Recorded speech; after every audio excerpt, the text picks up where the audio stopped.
Chapter 3. Jonathan Harker's journal continued. When I found that I rushed up and down the stairs, trying every door and peering out of every window I could find. But after a little, the conviction of my helplessness overpowered all other feelings. When I look back after a few hours, I think I must have been mad for the time, for I behaved much as a rat does in a trap. When, however, the conviction had come to me that I was helpless, I sat down quietly as I have ever done anything in my life, and began to think over what was best to be done. I am thinking still, and as yet have come to no definite conclusion. Of one thing only am I certain, that it is no use making my ideas known to the Count. He knows well that I am imprisoned, and as he has done it himself, and has doubtless his own motives for it, he would only deceive me if I trusted him fully with the facts. So far as I can see, my only plan will be to keep my knowledge and my fears to myself and my eyes open. I am, I know, either being deceived like a baby by my own fears, or else I am in desperate straits. And if the latter be so, I need and shall need all my brains to get through. I had hardly come to this conclusion when I heard the great door below shut, and knew that the Count had returned. He did not come at once into the library, so I went cautiously to my own room and found him making the bed. This was odd, but only confirmed what I had all along thought, that there were no servants in the house. When later I saw him through the chink of the hinges of the door laying the table in the dining room, I was assured of it, for if he does himself all these menial offices, surely it is proof that there is no one else to do them. This gave me a fright, for if there is no one else in the castle, it must have been the Count himself, who was the driver of the coach that brought me here. This is a terrible thought, for if so, what does it mean that he could control the wolves, as he did, by only holding up his hand in silence? How was it that all the people at Bistritz and on the coach had some terrible fear for me? What meant the giving of the crucifix, of the garlic, of the wild rose, of the mountain ash? Bless that good woman who hung the crucifix round my neck, for it is a comfort and a strength to me whenever I touch it. It is odd that a thing which I have been taught to regard with disfavour, and as idolatrous should, in a time of loneliness and trouble be of help. Is it that there is something in the essence of the thing itself, or that it is a medium, a tangible help, in conveying memories of sympathy and comfort? Sometime, if it may be, I must examine this matter and try to make up my mind about it. In the meantime, I must find out all I can about Count Dracula, as it may help me to understand. To-night he may talk of himself, if I turn the conversation that way. I must be very careful, however, not to awake his suspicion. Midnight. I have had a long talk with the Count. I asked him a few questions on Transylvania history, and he warmed up to the subject wonderfully. In his speaking of things and people, and especially of battles, he spoke as if he had been present at them all. This he afterwards explained by saying that to a boyar the pride of his house and name is his own pride, that their glory is his glory, that their fate is his fate. Whenever he spoke of his house, he always said we, and spoke almost in the plural, like a king speaking. I wish I could put down all he said exactly as he said it, for to me it was most fascinating. It seemed to have in it a whole history of the country. He grew excited as he spoke, and walked about the room, pulling his great white moustache, and grasping anything on which he laid his hands as though he would crush it by main strength. One thing he said, which I shall put down as nearly as I can, for it tells in its way the story of his race. We Sickleys have a right to be proud, for in our veins flows the blood of many brave races who fought as the lion fights for lordship. Here, in the whirlpool of European races, the Ugric tribe bore down from Iceland the fighting spirit which Thor and Woden gave them, which their berserkers displayed to such fell intent on the seaboards of Europe, and of Asia and Africa too, till the peoples thought that the were wolves themselves had come. Here too, when they came, they found the Huns, whose warlike fury had swept the earth like a living flame, till the dying peoples held that in their veins ran the blood of those old witches, who, expelled from Scythia, had mated with the devils in the desert. Fools, fools! What devil or what witch was ever so great as Attila, whose blood is in these veins? He held up his arms. Is it a wonder that we were a conquering race, that we were proud, that when the Magyar, the Lombard, the Avar, the Bulgar, or the Turk poured his thousands on our frontiers, we drove them back? Is it strange that when Arpad and his legions swept through the Hungarian fatherland, he found us here when he reached the frontier, that the Honfoglalas was completed there? And when the Hungarian flood swept eastward, the Sikelas were claimed as kindred by the victorious Magyars, and to us for centuries was trusted the guarding of the frontier of Turkey land. Ay, and more than that, endless duty of the frontier guard. For, as the Turks say, water sleeps, and enemy is sleepless, who more gladly than we throughout the four nations received the bloody sword, or at its warlike call flocked quicker to the standard of the king. When was redeemed that great shame of my nation, the shame of Kasova, when the flags of the Wallach and the Magyar went down beneath the crescent? Who was it but one of my own race who, as voivode, crossed the Danube and beat the Turk on his own ground? This was a Dracula indeed. Woe was it that his own unworthy brother, when he had fallen, sold his people to the Turk and brought the shame of slavery on them? Was it not this Dracula indeed who inspired that other of his race who, in a later age again and again, brought his forces over the great river into Turkey land, who, when he was beaten back, came again and again and again, though he had to come alone from the bloody field where his troops were being slaughtered, since he knew that he alone could ultimately triumph? They said that he thought only of himself. Ah, what good are peasants without a leader? Where ends the war without a brain and heart to conduct it? Again, when, after the Battle of Mofis, we threw off the Hungarian yoke, we of the Dracula blood were amongst their leaders, for our spirit would not brook that we were not free. A young sir, the Sikelas, and the Draculas, their heart's blood, their brains, and their swords, can boast a record that mushroom growths like the Habsburgs and the Romanovs can never reach. The warlike days are over. Blood is too precious a thing in these days of dishonourable peace, and the glories of the great races are as a tale that is told. It was by this time close on morning, and we went to bed. Mem, this diary seems horribly like the beginning of the Arabian Nights, for everything has to break off at cockcrow, or like the ghost of Hamlet's father. 12 May. Let me begin with facts, bare meagre facts, verified by books and figures, and of which there can be no doubt. I must not confuse them with experiences which will have to rest on my own observation or my memory of them. Last evening, when the Count came from his room, he began by asking me questions on legal matters and on the doing of certain kinds of business. I had spent the day wearily over books, and, simply to keep my mind occupied, went over some of the matters I had been examining at Lincoln's Inn. There was a certain method in the Count's inquiries, so I shall try to put them down in sequence.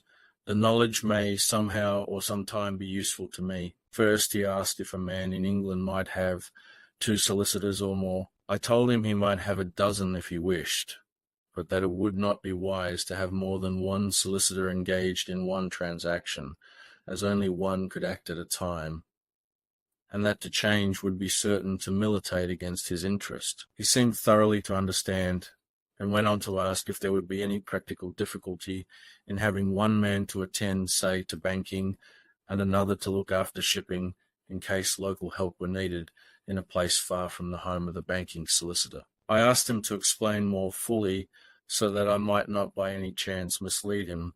So he said, I shall illustrate, your friend and mine, Mr. Peter Hawkins, from under the shadow of your beautiful cathedral at Exeter, which is far from London, buys for me through your good self my place at London. Good. Now here let me say frankly, lest you should think it strange that I have sought the services of one so far off from London instead of someone resident there, that my motive was that no local interest might be served, save my wish only, and as one of London residents might perhaps have some purpose of himself or friend to serve, I went thus afield to seek my agent, whose labours should be only to my interest. Now, suppose I, who have much of affairs, wish to ship goods, say, to Newcastle, or Durham, or Harwich, or Dover, might it not be that it could with more ease be done by consigning to one in these ports? I answered that certainly it would be most easy,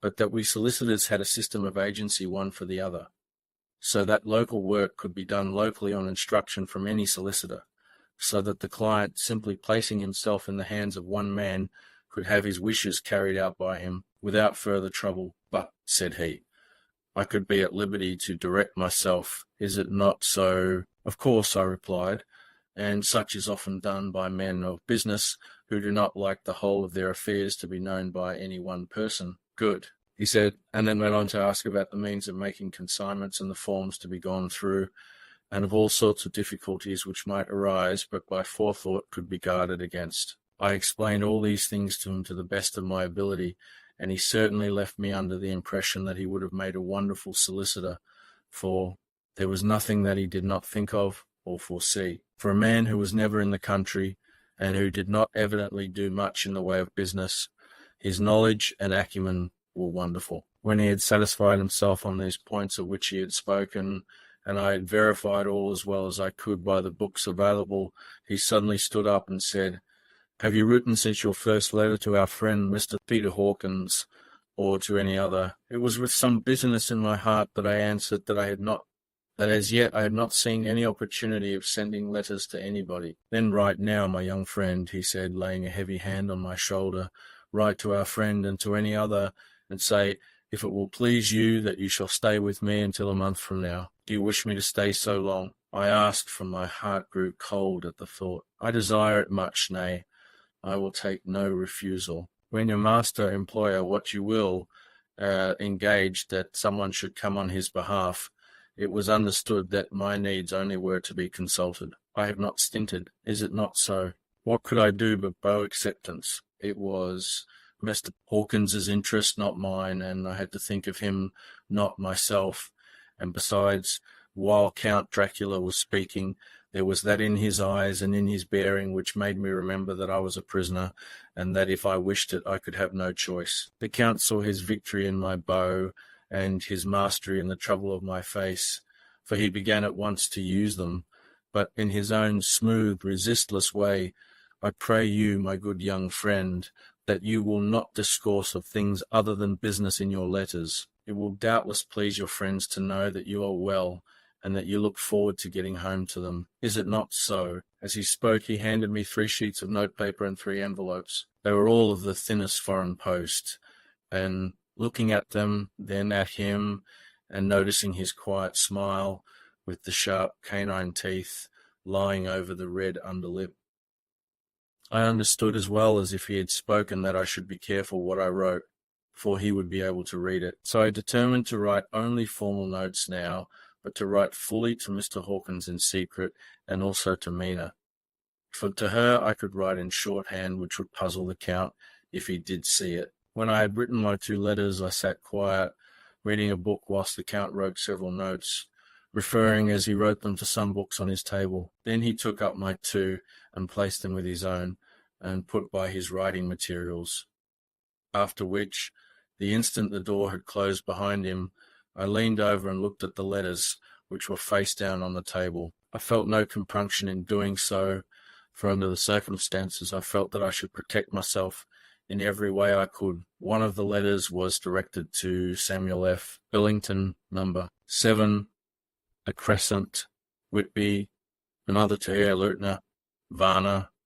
The 3rd was to Coutts and Company, London, and the 4th to Heron Klopstock and Bilroth, bankers, Buda, Pess. The 2nd and 4th were unsealed. I was just about to look at them when I saw the door handle move. I sank back in my seat, having just had time to replace the letters as they had been, and to resume my book before the Count, holding still another letter in his hand, entered the room. He took up the letters on the table and stamped them carefully, and then turning to me said, I trust you will forgive me, but I have much work to do in private this evening. You will, I hope, find all things as you wish. At the door he turned, and after a moment's pause said, Let me advise you, my dear young friend, nay, let me warn you with all seriousness, that should you leave these rooms, you will not by any chance go to sleep in any other part of the castle. It is old, and has many memories, and there are bad dreams for those who sleep unwisely. Be warned. Should sleep now or ever overcome you, or be like to do, then haste to your own chamber or to these rooms, for your rest will then be safe. But if you be not careful in this respect, then he finished his speech in a gruesome way, for he motioned with his hands as if he were washing them. I quite understood. My only doubt was as to whether any dream could be more terrible than the unnatural, horrible net of gloom and mystery which seemed closing around me. Later, I endorsed the last words written, but this time there is no doubt in question. I shall not fear to sleep in any place where he is not. I have placed the crucifix over the head of my bed. I imagine that my rest is thus freer from dreams, and there it shall remain. When he left me, I went to my room. After a little while, not hearing any sound, I came out and went up the stone stair to where I could look out towards the south. There was some sense of freedom in the vast expanse, inaccessible though it was to me as compared with the narrow darkness of the courtyard. Looking out on this, I felt that I was indeed in prison, and I seemed to want a breath of fresh air though it were of the night. I am beginning to feel this nocturnal existence tell on me. It is destroying my nerve. I started my own shadow, and am full of all sorts of horrible imaginings. God knows that there is ground for my terrible fear in this accursed place. I looked out over the beautiful expanse, bathed in soft yellow moonlight till it was almost as light as day. In the soft light the distant hills became melted, and the shadows in the valleys and gorges of velvety blackness. The mere beauty seemed to cheer me. There was peace and comfort in every breath I drew. As I leaned from the window, my eye was caught by something moving a story below me, and somewhat to my left, where I imagined from the order of the rooms that the windows of the Count's own room would look out. The window at which I stood was tall and deep stone, mullioned, and though weather-worn was still complete, but it was evidently many a day since the case had been there. I drew back behind the stonework and looked carefully out. What I saw was the Count's head coming out from the window. I did not see the face, but I knew the man by the neck and the movement of his back and arms. In any case, I could not mistake the hands which I had had so many opportunities of studying. I was at first interested and somewhat amused, for it is wonderful how small a matter will interest and amuse a man when he is a prisoner. But my very feelings changed to repulsion and terror when I saw the whole man slowly emerge from the window and begin to crawl down the castle wall over that dreadful abyss, face down with his cloak spreading out around him like great wings. At first I could not believe my eyes. I thought it was some trick of the moonlight, some weird effect of shadow, but I kept looking, and it could be no delusion. I saw the fingers and toes grasp the corners of the stones, worn clear of the mortar by the stress of years, and by thus using every projection and inequality move downwards with considerable speed, just as a lizard moves along a wall. What manner of man is this, or what manner of creature is it in the semblance of man? I feel the dread of this horrible place overpowering me. I am in fear, in awful fear, and there is no escape for me. I am encompassed about with terrors that I dare not think of. 15 May. Once more have I seen the Count go out in his lizard fashion. He moved downwards in a sidelong way, some 100 feet down, and a good deal to the left. He vanished into some hole or window. When his head had disappeared, I leaned out to try and see more, but without avail. The distance was too great to allow a proper angle of sight. I knew he had left the castle now, and thought to use the opportunity to explore more than I had dared to do as yet. I went back to the room, and taking a lamp, tried all the doors. They were all locked, as I had expected, and the locks were comparatively new, but I went down the stone stairs to the hall where I had entered originally. I found I could pull back the bolts easily enough and unhook the great chains, but the door was locked, and the key was gone. That key must be in the Count's room. I must watch, should his door be unlocked, so that I may get it and escape. I went on to make a thorough examination of the various stairs and passages, and to try the doors that opened from them. 1 or 2 small rooms near the hall were open, but there was nothing to see in them except old furniture, dusty with age and moth, eaten. At last, however, I found one door at the top of the stairway, which, though it seemed to be locked, gave a little under pressure. I tried it harder, and found that it was not really locked, but that the resistance came from the fact that the hinges had fallen somewhat, and the heavy door rested on the floor. Here was an opportunity which I might not have again, so I exerted myself, and with many efforts forced it back so that I could enter. I was now in a wing of the castle further to the right than the rooms I knew, and a story lower down. From the windows I could see that the suite of rooms lay along to the south of the castle, the windows of the end room looking out both west and south. On the latter side, as well as to the former, there was a great precipice. The castle was built on the corner of a great rock, so that on three sides it was quite impregnable, and great windows were placed here where sling or bow or culverin could not reach, and consequently light and comfort impossible to a position which had to be guarded were secured. To the west was a great valley, and then, rising far away, great jagged mountain fastnesses, rising peak on peak, the sheer rock studded with mountain ash and thorn, whose roots clung in cracks and crevices and crannies of the stone. This was evidently the portion of the castle occupied by the ladies in bygone days, for the furniture had more air of comfort than any I had seen. The windows were curtainless, and the yellow moonlight, flooding in through the diamond panes, enabled one to see even colours, whilst it softened the wealth of dust which lay over all and disguised in some measure the ravages of time and the moth. My lamp seemed to be of little effect in the brilliant moonlight, but I was glad to have it with me, for there was a dread loneliness in the place which chilled my heart and made my nerves tremble. Still, it was better than living alone in the rooms which I had come to hate from the presence of the Count, and after trying a little to school my nerves, I found a soft quietude come over me. Here I am, sitting at a little oak table where, in old times, possibly some fair lady sat to pen, with much thought and many blushes, her ill-spelt love, letter, and writing in my diary in shorthand all that has happened since I closed it last. It is 19th century up to date with a vengeance, and yet, unless my senses deceive me, the old centuries had and have powers of their own which mere modernity cannot kill. Later, the morning of 16 May. God preserve my sanity, for to this I am reduced. Safety and the assurance of safety are things of the past. Whilst I live on here there is but one thing to hope for, that I may not go mad, if indeed I be not mad already. If I be sane, then surely it is maddening to think that of all the foul things that lurk in this hateful place, the Count is the least dreadful to me, that to him alone I can look for safety, even though this be only whilst I can serve his purpose. Great God, merciful God, let me be calm, for out of that way lies madness indeed. I begin to get new lights on certain things which have puzzled me. Up to now I never quite knew what Shakespeare meant when he made Hamlet say, "My tablets, quick, my tablets. 'Tis meet that I put it down," etc. For now, feeling as though my own brain were unhinged, or as if the shock had come which must end in its undoing, I turned to my diary for repose. The habit of entering accurately must help to soothe me. The Count's mysterious warning frightened me at the time.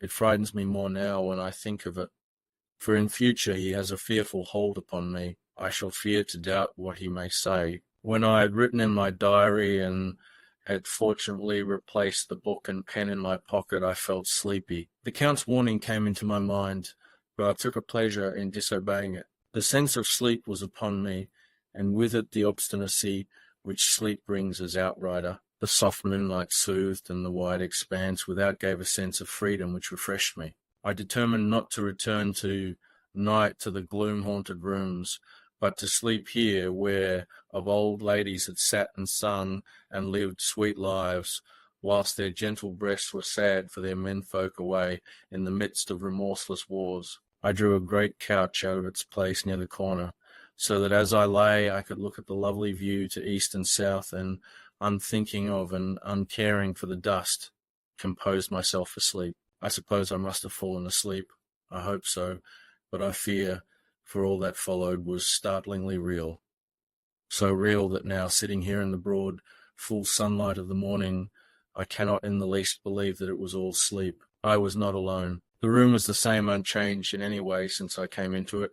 I could see along the floor, in the brilliant moonlight, my own footsteps marked where I had disturbed the long accumulation of dust. In the moonlight opposite me were three young women, ladies by their dress and manner. I thought at the time that I must be dreaming when I saw them, for, though the moonlight was behind them, they threw no shadow on the floor. They came close to me and looked at me for some time, and then whispered together. 2 were dark and had high aquiline noses, like the Count, and great dark, piercing eyes that seemed to be almost red when contrasted with the pale yellow moon. The other was fair as can be, with great wavy masses of golden hair and eyes like pale sapphires. I seemed somehow to know her face, and to know it in connection with some dreamy fear, but I could not recollect at the moment how or where. All 3 had brilliant white teeth that shone like pearls against the ruby of their voluptuous lips. There was something about them that made me uneasy, some longing,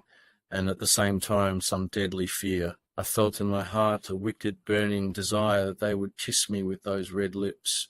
It is not good to note this down, lest some day should meet Mina's eyes and cause her pain, but it is the truth. They whispered together, and then they all 3 laughed. Such a silvery, musical laugh, but as hard as though the sound never could have come through the softness of human lips. It was like the intolerable, tingling sweetness of water glasses when played on by a cunning hand. The fair girl shook her head coquettishly, and the other 2 urged her on. One said, "Go on, you are first, and we shall follow. Yours is the right to begin." The other added, "He is young and strong.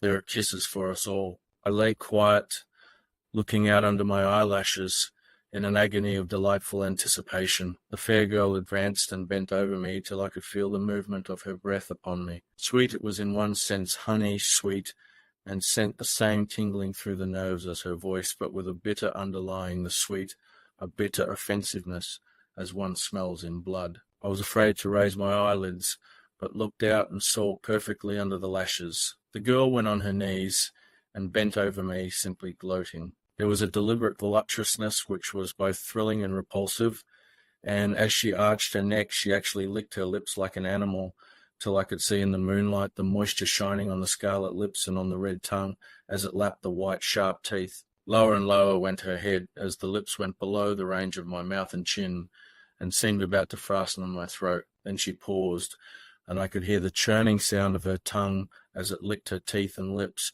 and could feel the hot breath on my neck. Then the skin of my throat began to tingle as one's flesh does when the hand that is to tickle it approaches nearer, nearer.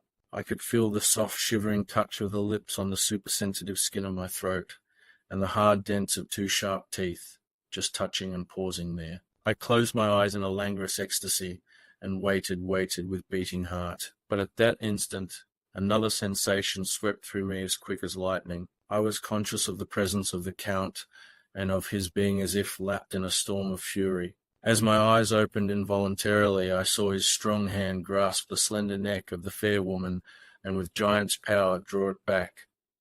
The blue eyes transformed with fury, the white teeth champing with rage, and the fair cheeks blazing red with passion. But the Count, never did I imagine such wrath and fury even to the demons of the pit. His eyes were positively blazing. The red light in them was lurid, as if the flames of hell fire blazed behind them. His face was deathly pale, and the lines of it were hard like drawn wires. The thick eyebrows that met over the nose now seemed like a heaving bar of white hot metal. With a fierce sweep of his arm, he hurled the woman from him, and then motioned to the others, as though he were beating them back.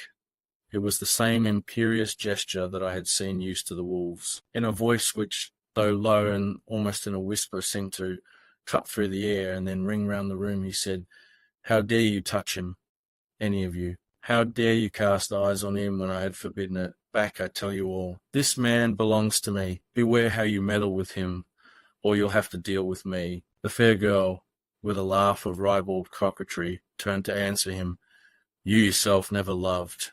You never love." On this the other women joined, and such a mirthless, hard, soulless laughter rang through the room that it almost made me faint to hear.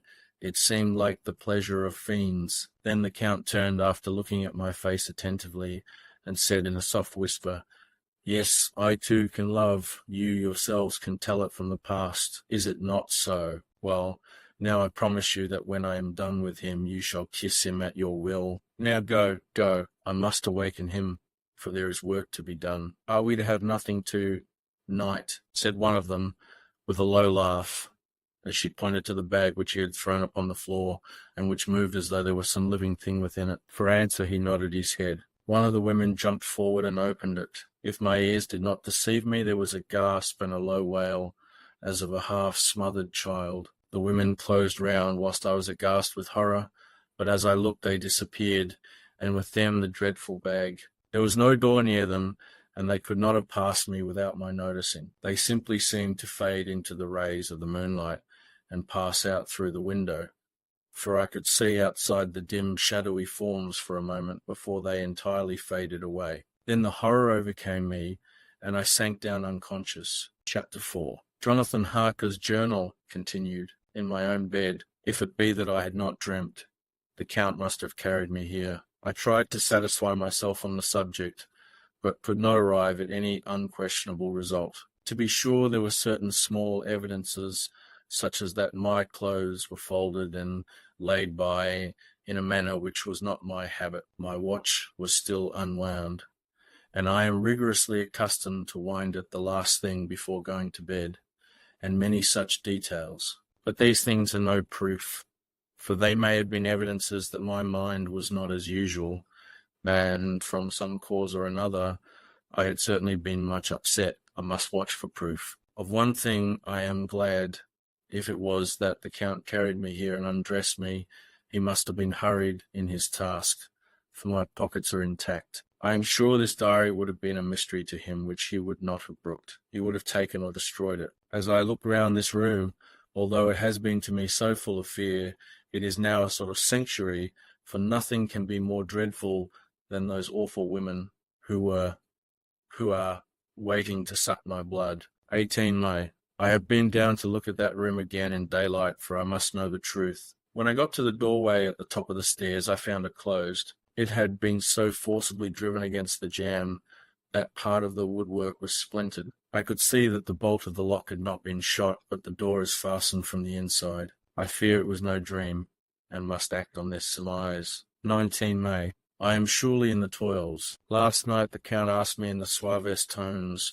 to write 3 letters, one saying that my work here was nearly done and that I should start for home within a few days, another that I was starting on the next morning from the time of the letter, and the third that I had left the castle and arrived at Bistritz. I would fain have rebelled, but felt that in the present state of things it would be madness to quarrel openly with the Count whilst I am so absolutely in his power, and to refuse would be to excite his suspicion and to arouse his anger. He knows that I know too much, and that I must not live, lest I be dangerous to him. My only chance is to prolong my opportunities. Something may occur which will give me a chance to escape. I saw in his eyes something of that gathering wrath which was manifest when he hurled that fair woman from him. He explained to me that posts were few and uncertain, and that my writing now would ensure ease of mind to my friends, and he assured me with so much impressiveness that he would countermand the later letters, which would be held over at Bistritz, until due time in case chance would admit of my prolonging my stay, that to oppose him would have been to create new suspicion. I therefore pretended to fall in with his views, and asked him what dates I should put on the letters. He calculated a minute, and then said, the first should be June 12, the second June 19, and the third June 29. I know now the span of my life. God help me, 28 May. There is a chance of escape, or at any rate of being able to send word home. A band of Sagani have come to the castle and are encamped in the courtyard. These Saguenay gypsies, I have notes of them in my book. They are peculiar to this part of the world, though allied to the ordinary gypsies all the world over. There are thousands of them in Hungary and Transylvania who are almost outside all law. They attach themselves as a rule to some great noble or boyar and call themselves by his name. They are fearless and without religion, save superstition, and they talk only their own varieties of the Romany tongue. I shall write some letters home, and shall try to get them to have them posted. I have already spoken them through my window to begin acquaintanceship. They took their hats off and made obeisance and many signs, which, however, I could not understand any more than I could their spoken language. I have written the letters Mina's is in shorthand, and I simply asked Mr. Hawkins to communicate with her. To her I have explained my situation, but without the horrors, which I may only surmise. It would shock and frighten her to death were I to expose my heart to her. Should the letters not carry, then the Count shall not yet know my secret or the extent of my knowledge. I have given the letters.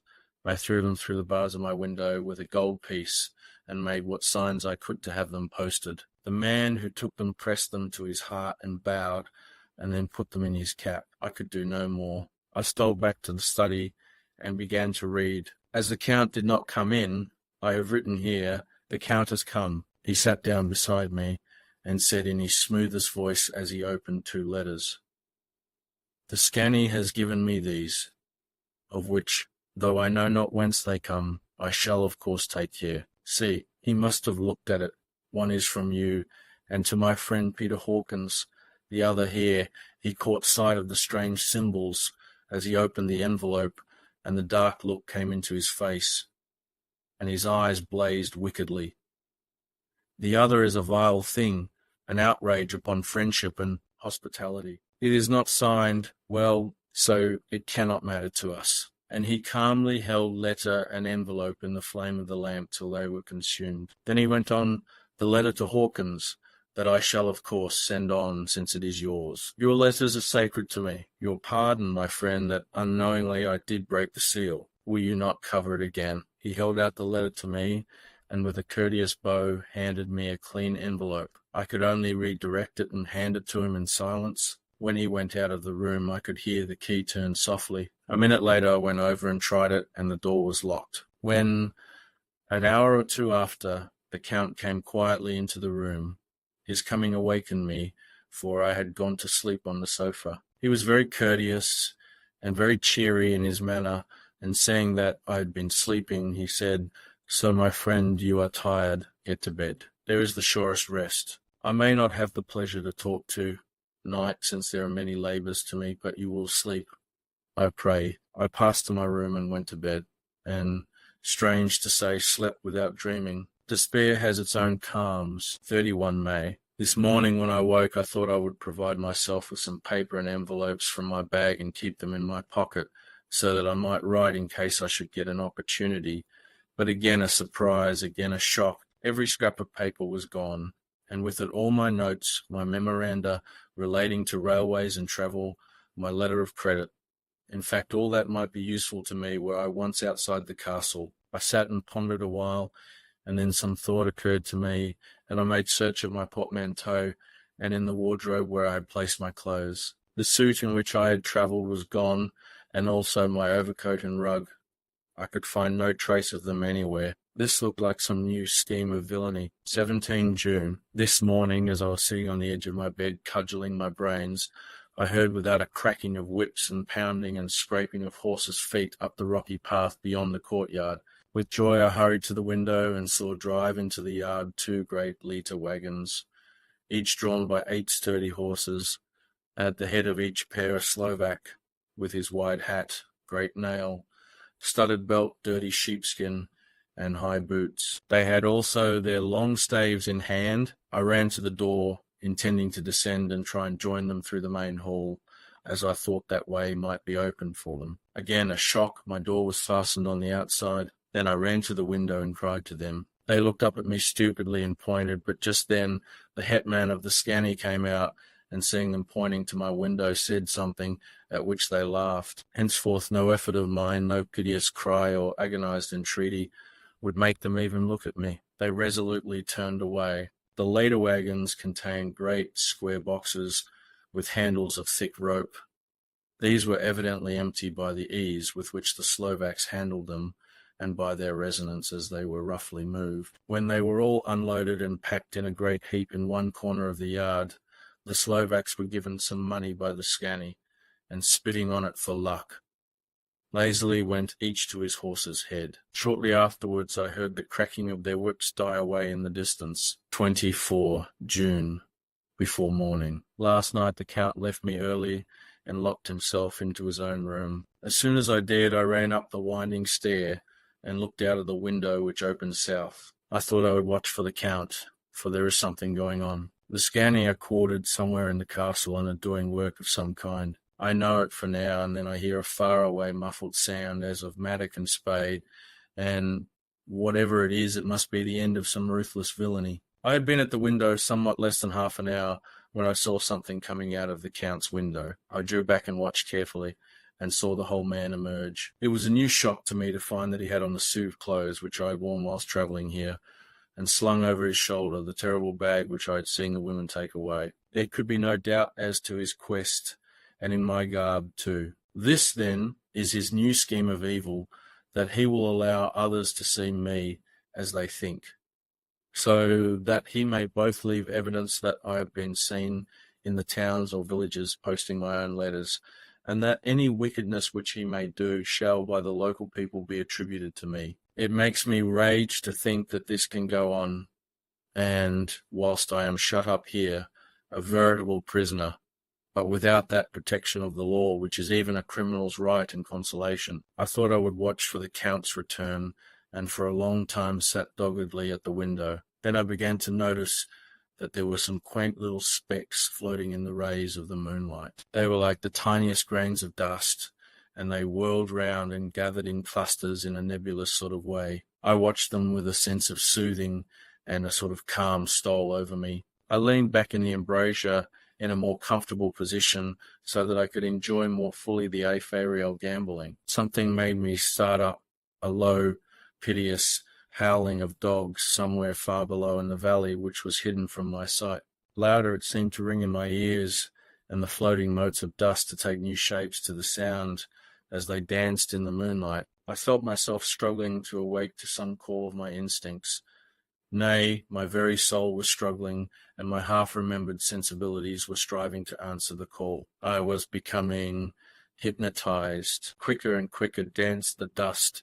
The moonbeams seemed to quiver as they went by me into the massive gloom beyond. More and more they gathered till they seemed to take dim phantom shapes. And then I started broad awake and in full possession of my senses, and ran screaming from the place. The phantom shapes which were becoming gradually materialized from the moonbeams were those of the three ghostly women to whom I was doomed. I fled, and felt somewhat safer in my own room, where there was no moonlight and where the lamp was burning brightly. When a couple of hours had passed, I heard something stirring in the Count's room, something like a sharp wail, quickly suppressed.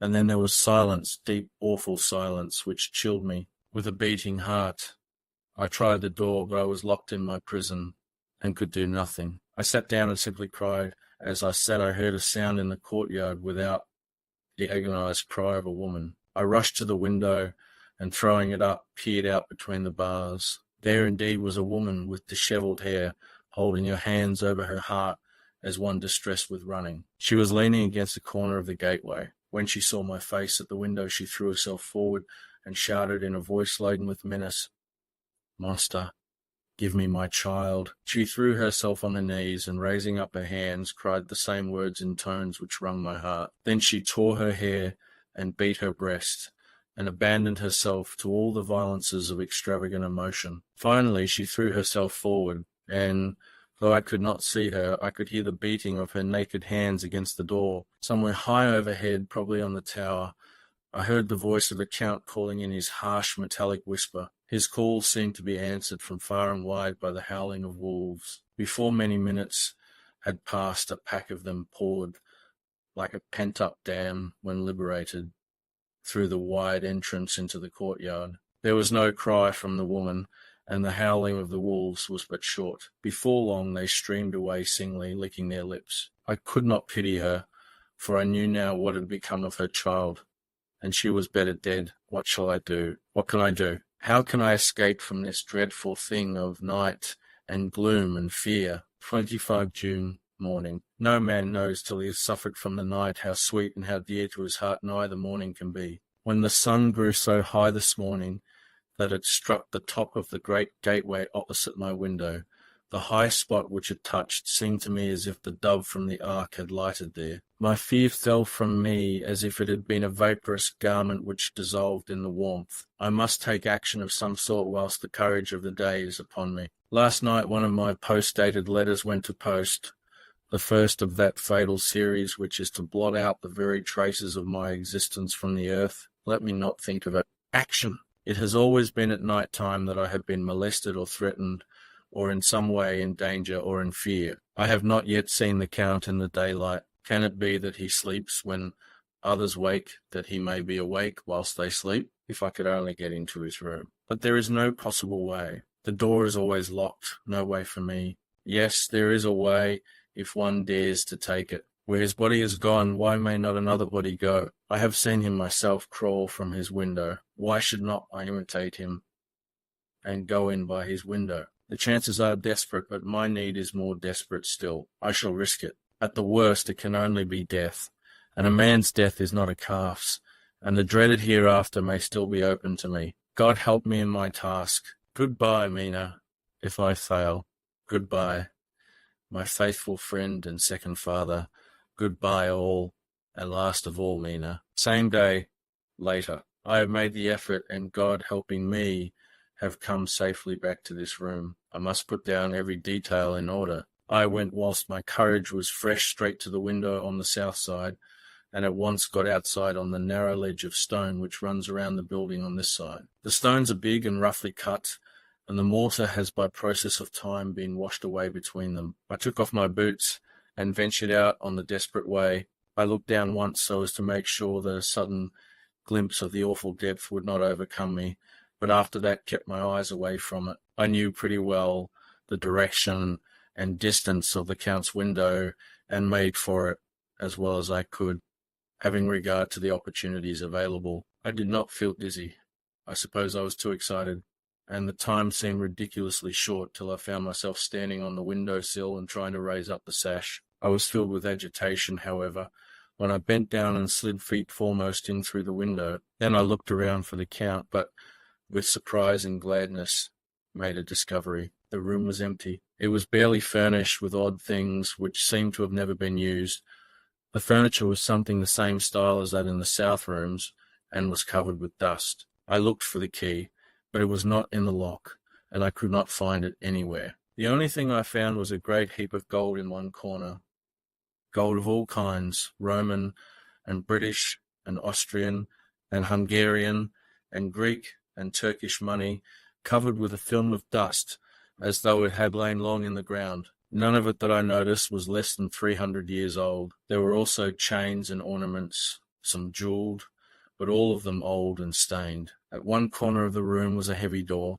I tried it, for since I could not find the key of the room or the key of the outer door, which was the main object of my search, I must make further examination, or all my efforts would be in vain. It was open, and led through a stone passage to a circular stairway, which went steeply down. I descended, minding carefully where I went, for the stairs were dark, being only lit by loopholes in the heavy masonry. At the bottom there was a dark tunnel-like passage, through which came a deathly, sickly odour, the odour of old earth newly turned. As I went through the passage, the smell grew closer and heavier. At last I pulled open a heavy door which stood ajar, and found myself in an old ruined chapel, which had evidently been used as a graveyard. The roof was broken, and in two places were steps leading to vaults. But the ground had recently been dug over, and the earth placed in great wooden boxes, manifestly those which had been brought by the Slovaks. There was nobody about, and I made search for any further outlet, but there was none. Then I went over every inch of the ground so as not to lose a chance. I went down even into the vaults, where the dim light struggled, although to do so was a dread to my very soul. Into two of these I went, but saw nothing except fragments of old coffins and piles of dust. In the third, however, I made a discovery. There, in one of the great boxes, of which there were 50 in all, on a pile of newly dug earth, lay the Count. He was either dead or asleep. I could not say which, for the eyes were open and stony, but without the glassiness of death, and the cheeks had the warmth of life through all their pallor. The lips were as red as ever, but there was no sign of movement, no pulse, no breath, no beating of the heart. I bent over him and tried to find any sign of life, but in vain. He could not have lain there long, for the earthy smell would have passed away in a few hours. By the side of the box was its cover, pierced with holes here and there. I thought he might have the keys on him, but when I went to search, I saw the dead eyes, and in them, dead though, they were such a look of hate, though unconscious of me or my presence, that I fled from the place, and leaving the Count's room by the window, crawled again up the castle wall. Regaining my room, I threw myself panting upon the bed and tried to think. 29 June. Today is the date of my last letter, and the Count has taken steps to prove that it was genuine, for again I saw him leave the castle by the same window and in my clothes. As he went down the wall, lizard fashion, I wished I had a gun or some lethal weapon that I might destroy him. But I fear that no weapon wrought alone by man's hand would have any effect on him. I dared not wait to see him return, for I feared to see those weird sisters. I came back to the library and read there till I fell asleep. I was awakened by the Count, who looked at me as grimly as a man can look as he said to, "Morrow, my friend, we must part. You return to your beautiful England, I, to some work which may have such an end that we may never meet. Your letter home has been dispatched. Tomorrow I shall not be here, but all shall be ready for your journey. In the morning come the Scani, who have some labours of their own here, and also come some Slovaks. When they have gone, my carriage shall come for you, and shall bear you to the Borgo Pass to meet the diligence from Bukovina to Bistritz. But I am in hopes that I shall see more of you at Castle Dracula." I suspected him, and determined to test his sincerity.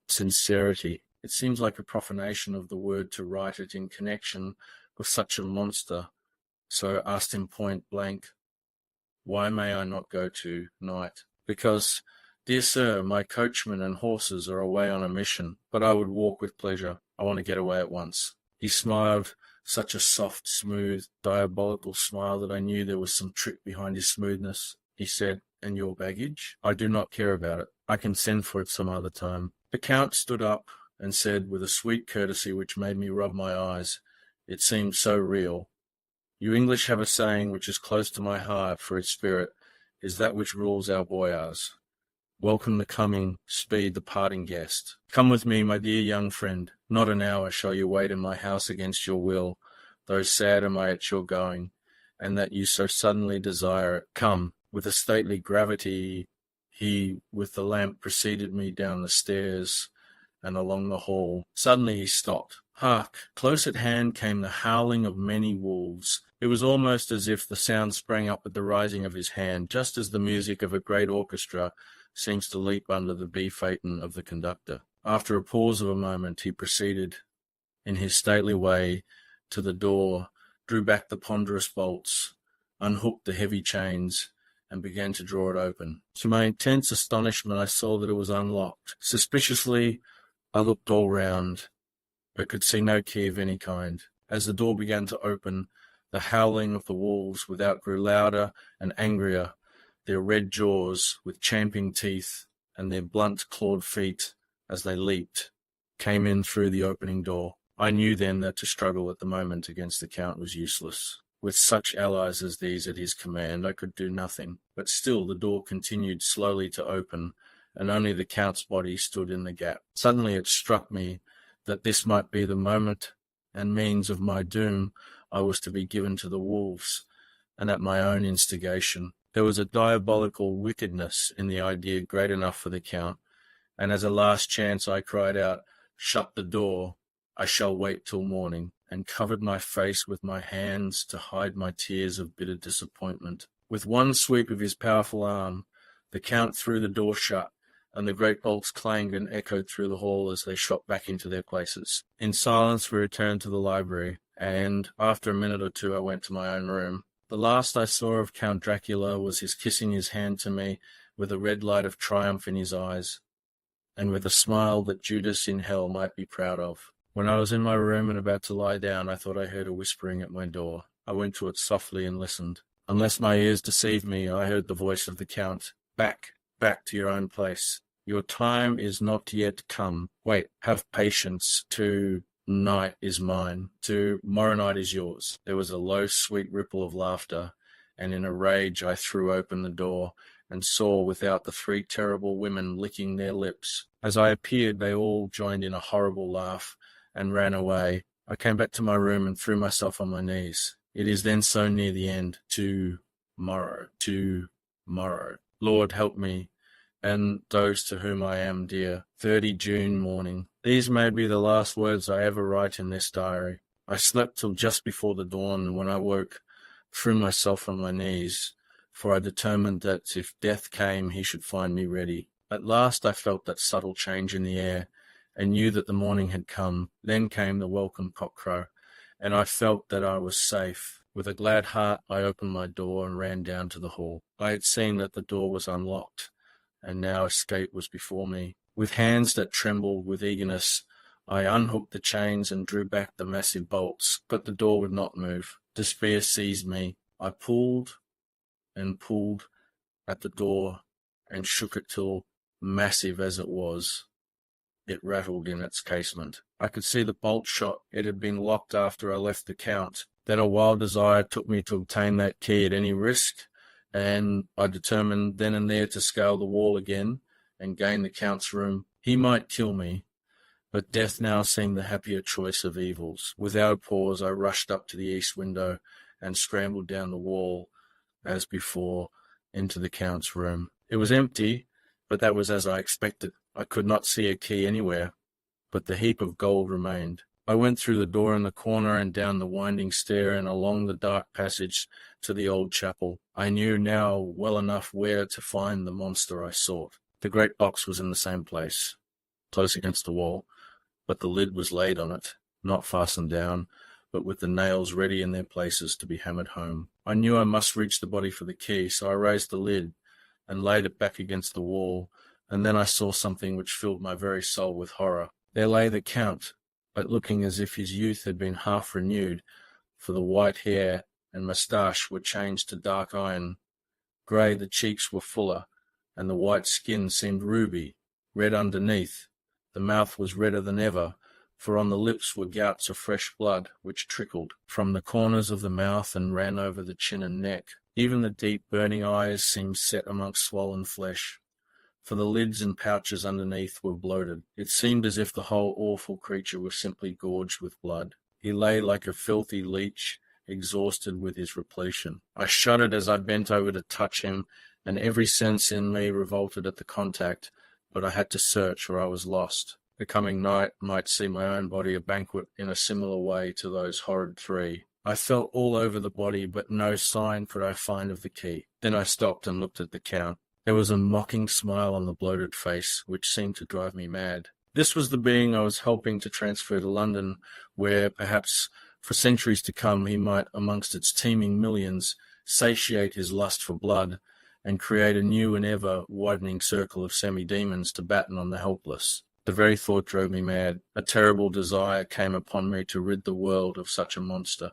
There was no lethal weapon in hand, but I seized a shovel which the workmen had been using to fill the cases, and lifting it high struck with the edge downward at the hateful face. But as I did so, the head turned, and the eyes fell full upon me with all their blaze of basilisk horror. The sight seemed to paralyze me, and the shovel turned in my hand and glanced from the face, merely making a deep gash above the forehead. The shovel fell from my hand across the box, and as I pulled it away, the flange of the blade caught the edge of the lid, which fell over again and hid the horrid thing from my sight. The last glimpse I had was of the bloated face, blood-stained and fixed with a grin of malice which would have held its own in the nethermost hell. I thought and thought what should be my next move, but my brain seemed on fire, and I waited with a despairing feeling growing over me. As I waited, I heard in the distance a gypsy song sung by merry voices coming closer, and through their song the rolling of heavy wheels and the cracking of whips. The Scani and the Slovaks of whom the Count had spoken were coming. With a last look around, and at the box which contained the vile body, I ran from the place, and gained the Count's room, determined to rush out at the moment the door should be opened. With strained ears I listened, and heard downstairs the grinding of the key in the great lock, and the falling back of the heavy door. There must have been some other means of entry, or someone had a key for one of the locked doors. Then there came the sound of many feet tramping and dying away in some passage, which sent up a clanging echo. I turned to run down again towards the vault, where I might find the new entrance, but at the moment there seemed to come a violent puff of wind, and the door to the winding stair blew to with a shock that set the dust from the lintels flying. When I ran to push it open, I found that it was hopelessly fast. I was again a prisoner, and the net of doom was closing round me more closely. As I write, there is in the passage below a sound of many tramping feet and the crash of weights being set down heavily, doubtless the boxes with their freight of earth. There is a sound of hammering. It is the box being nailed down. Now I can hear the heavy feet tramping again along the hall, with many other idle feet coming behind them. The door is shut, and the chains rattle. There is a grinding of the key in the lock. I can hear the key withdraw. Then another door opens and shuts. I hear the creaking of lock and bolt. Hark! In the courtyard and down the rocky way, the roll of heavy wheels, the crack of whips, and the chorus of the scanny as they pass into the distance. I am alone in the castle with those awful women. I shall not remain alone with them. I shall try to scale the castle wall farther than I have yet attempted. I shall take some of the gold with me, lest I want it later. I may find a way from this dreadful place, and then away for home, away to the quickest and nearest train, away from this cursed spot, from this cursed land where the devil and his children still walk with earthly feet. At least God's mercy is better than that of these monsters, and the precipice is steep and high. At its foot a man may sleep as a man. Goodbye all. Mina.